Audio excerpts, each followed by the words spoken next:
Good afternoon and welcome to Portal TV. I'm your host, Tim O'Connor, and this is SyTech number 45.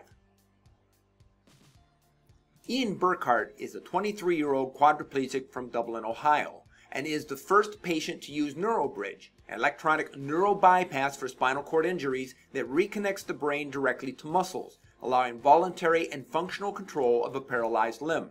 Burkhart is the first of a potential 5 participants in a clinical study. The last time Ian Burkhart's hand obeyed him was 2010. He was running into the Atlantic Ocean. He and friends were celebrating the end of freshman year from Ohio University at North Carolina's Outer Banks. My Marine buddies and I used to go there, and it is beautiful. Burkhart splashed into the waves, the ocean warm around his feet, the sun roasting his arms, and he dived. In an instant, he felt nothing. Not his hands, not his legs, only the breeze drying the salt water on his face and neck. His friends saved him from drowning. A helicopter carried him to a hospital. He learned that he had smashed into a sandbar hidden by the waves and broke his neck. He was unable to move anything below his elbows. Now, for the first time ever, a paralyzed man can move his fingers and hand with his own thoughts, thanks to an innovative partnership between the Ohio State University Wexner Medical Center and Battelle. It's much like a heart bypass, but instead of bypassing blood, we're actually bypassing electrical signals, says Chad Bouton, research leader at Battelle. We're taking these signals from the brain, going around the injury, and actually going directly to the muscles. Who is Battelle? Battelle is the world's largest nonprofit research and development organization with over 22,000 employees at more than 60 locations globally. A 501c3 charitable trust, Battelle was founded on industrialist Gordon Battelle's vision that business and scientific interests can go hand in hand as forces for positive change. Today, Battelle manages the world's leading national laboratories and maintains a contract research portfolio spanning consumer and industrial, energy and environmental, health and pharmaceutical, and international security. NeuroBridge, the name of this new technology, combines algorithms that learn and decode the user's brain activity and a high-definition muscle stimulation sleeve that translates neural impulses from the brain and transmits new signals to the paralyzed limb.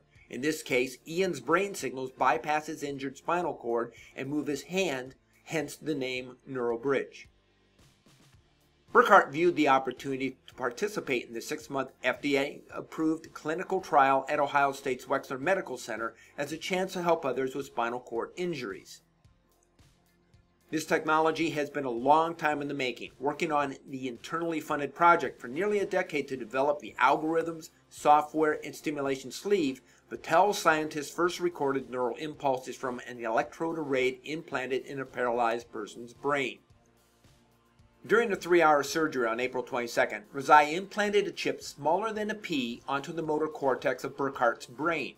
The tiny chip interprets brain signals and sends them to a computer, which recodes and sends them to the high-definition electrode stimulation sleeve that stimulates the proper muscles to execute his desired movements. Within a tenth of a second, Burkhart's thoughts are translated into action. Battelle has also developed a non-invasive neural stimulation technology in the form of a wearable sleeve that allows for precise activation of small muscle segments in the arm to enable individual finger movement, along with software that forms a virtual spinal cord to allow for coordination of dynamic hand and wrist movements. The Ohio State and Battelle teams work together to figure out the correct sequence of electrodes to stimulate to allow Burkhart to move his fingers and hand functionality. For example, Burkhart uses different brain signals and muscles to rotate his hand, make a fist, or pinch his fingers together to grasp an object. As part of the study, Burkhart worked for months using electrode sleeves to stimulate his forearm to rebuild his atrophied muscles so they would be more responsive to the electrical stimulation. Before Burkhart's surgery, Dr. Bouton had talked about this day and his hopes for it, which boiled down to one finger. They hoped Burkhart could move one finger. Now the day had come, and Bouton was more ambitious. He wanted Burkhart to do something that would be a building block, a movement that could lead to him eating or brushing his teeth someday by himself. We're going to see if Ian can open and close his own hand, Bouton told cameras. To Burkhart, he added, No pressure. Are you ready? Yep. Okay. And then you're going to attempt to move your own hand.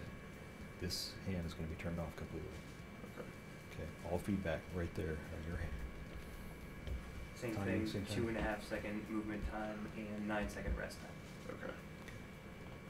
Whenever you're ready. Ready. 3, 2, 1.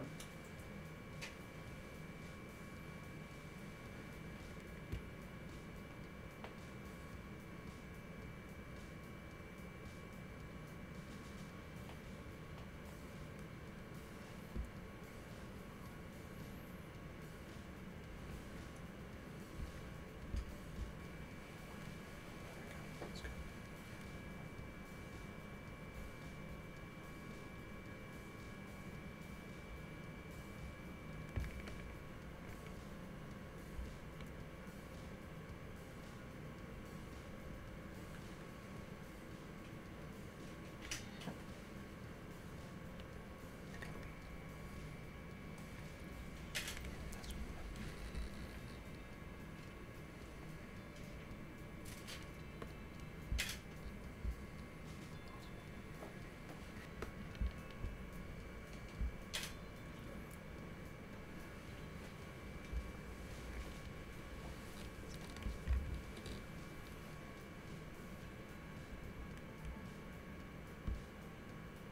Alright, center block, nice job. Yeah. It's cool. That's good.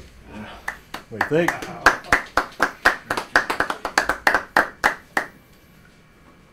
What'd you think?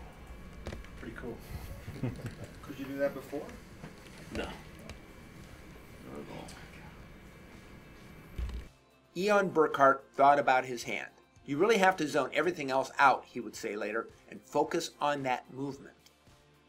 A couple of months leading up to the real experiment, Ian practiced on a computer simulation that would open and close a hand on a screen in conjunction with his focused thinking about doing just that.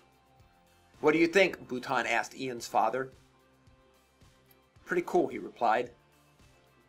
Ian Burke smiled.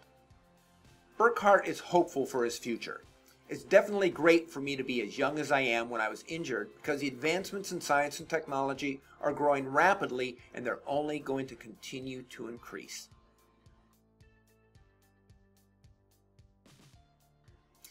That's all I have for SyTech today. Pretty cool story. The implications of a virtual spinal cord for injuries of all types, for all types of quadriplegics across the world is staggering.